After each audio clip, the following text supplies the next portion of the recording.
بسم الله الرحمن الرحيم. على الله توكلنا. ربنا افتح بيننا وبين قومنا بالحق وأنت خير الفاتحين. أهلا بكم أحبائي أصدقاء يلا ميديا، وحلقة جديدة ورؤية هامة.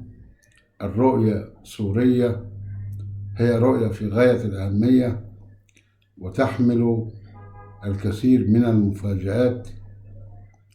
أحبائي، قبل الدخول في تفاصيل الحلقة كالعادة الاشتراك في القناة وتفعيل الجرس فضلا لا أمرا. يقول الرأي: بعد أن صليت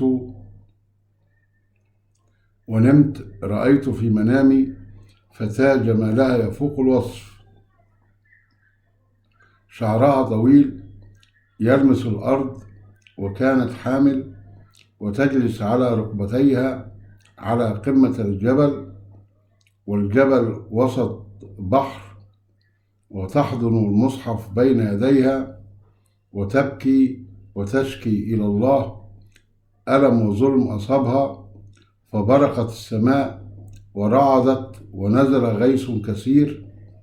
ورأيت 2 من الملائكة ذو أجنحة بيضاء يرفرفان فوق رأسها، فقالوا لها: نحن مرسلون لنطهرك كما يطهر الثوب الأبيض من الدنس.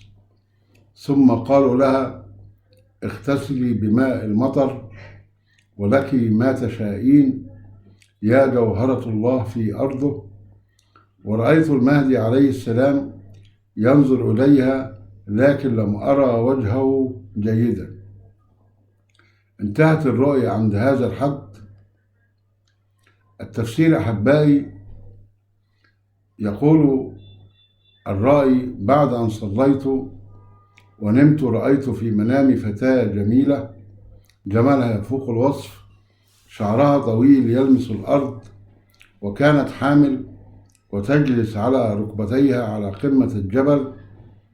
أحبائي، الفتاة الجميلة تعني الحظ السعيد والتغيير إلى الأفضل، وهذا يعني الأمة الإسلامية بشكل خاص والإنسانية بشكل عام، لأن الفتاة تمثل الدنيا بأحوالها المختلفة. أيضا الفتاة الجميلة تعني التخلص من الهموم والغم والألم والأحزان بوجه عام، وبشكل خاص للمهدي المنتظر، ويتخلص من الابتلاءات الكثيرة والهموم التي يعاني منها. وكما أن الفتاة تعني الارتباط أحبائي، فتدل الرؤية على قرب ظهور المهدي والفرج وارتباط حكم الخلافة بالأرض وانتهاء كل المشاكل. أما الشعر الطويل أحبائي للبنت فله دلالات هامة ورائعة، منها تعافي المهدي المنتظر من الابتلاءات، وتعافي الأمة بعد ابتلاء، وتعافي الإنسانية بعد وقوع عقاب، ويتغير الحال تماما في الأرض برزق وفير وبركة من السماء، وتغيير للأفضل بعد ابتلاءات عظيمة. أيضا أحبائي، هنا يظهر دلالة عكسية تماما للشعر الطويل، وهو تزايد الهموم والابتلاءات على الأرض بشكل عام والأمة والمهدي بشكل خاص.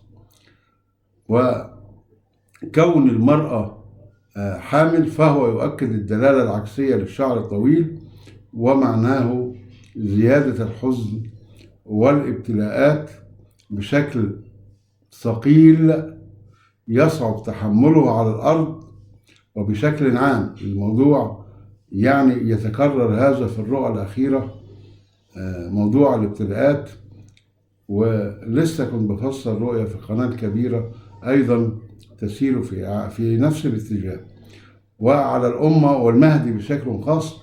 كذلك الحمل يدل على هم الإنسان مع نفسه، ويفسر هذا حال الإنسانية الكارثي قبل ظهور المهدي. أحبائي، أما يعني جلوسها على قمة الجبل فهي تعني للمهدي العلو والرفعة والسلطان، وأيضا قمة الجبل تدل على الفساد والجور والطغيان، وطغيانهم كالجبال، والجبل وسط بحر، وتحضن المصحف بين يديها وتبكي وتشكي إلى الله ألم وظلم أصابها، فبرقت السماء ورعدت ونزل غيث كثير، ورأيت 2 من الملائكة ذو أجنحة بيضاء يرفرفان فوق رأسها، والجبل وسط البحر. والبحر أحبائي يدل على التقلبات والابتلاءات الكثيرة، ويدل أيضا على كثرة الفتن وانتشارها انتشار النار في الهشيم. أيضا أحبائي امسكها بالمصحف يعني الطهارة والإيمان.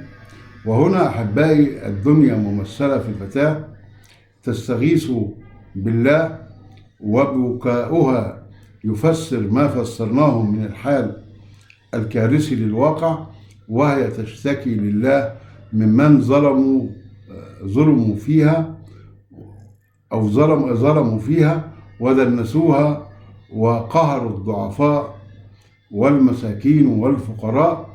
وبعد استغاثتها بالله جاء الرد الإلهي سريعا بنزول العقاب الإلهي على الأشرار والظالمين والفاسدين.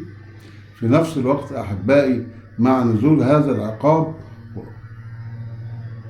كنذير هناك بشرى بالغيث والإصلاح بعد ذلك والتطهير. وجاءت العلامة من السماء بظهور 2 من الملائكة، وهذا معناه تبشير وتحذير. ورؤيا الملائكة أحبائي تشير إلى الدعاء المستجاب. أما كونهم ذو أجنحة بيضاء يرفرفان فوق رأسها فقالوا لها نحن مرسلون لنطهرك كما يطهر الثوب الأبيض من الدنس، ثم قالوا لها اغتسلي بماء المطر ولك ما تشائين يا جوهرة الله في أرضه. ورأيت المهدي عليه السلام ينظر إليها لكن لم أرى وجهه جيدا. وهنا أحبائي رسالة الملائكة ببشرى للدنيا والأرض بالتطهير وعقاب الظالمين. وقول الملائكة لها الاغتسال بماء المطر يعني التطهير، فمعنى الاغتسال أحبائي هنا ودلالته عظيمة. فالدنيا هنا تتطهر وتغتسل كالعروس التي تتزين في ليلة عرسها، والعريس هنا بالطبع هو المهدي، فهو الزوج والخليفة القادم لها. وهنا دلالة هامة على تطهير الأرض قبل الظهور. وهنا أحبائي في نهاية الرؤيا أو المشهد الأخير في الرؤيا رأيت المهدي عليه السلام ينظر إليها لكن لم أرى وجهه جيدا. وهنا يظهر استعداد المهدي وتهيئته لعروسه وهي خلافته على الدنيا، ولذلك ظهر في نهاية الرؤيا ينظر إليها. الرؤيا أكثر من رائعة. الرؤيا إن كانت تحمل النذير تحمل كثير من البشارات. الرؤيا فيها رمزية وفلسفية بشكل كبير، ولكن رغم فلسفتها إلا أنها بها شفافية وواضحة، يعني نقدر نستكشف منها أمور كثيرة. الرؤيا يعني إن شاء الله أحسبها عند الله أحسبها صادقة لما فيها من أمور تكشف عن هذا الصدق. فالرؤى الكاذبة تظهر من أول وهلة. أحبائي، الرؤيا أيضا تبشر بقرب ظهور المهدي وحال الدنيا واستغاثتها بالله سبحانه وتعالى وطلب النجاة، وأن الله سبحانه وتعالى سوف يغيثها بالإمام العادل. أكتفي بهذا القدر وأشكركم، وإلى اللقاء في حلقات قادمة إن شاء الله.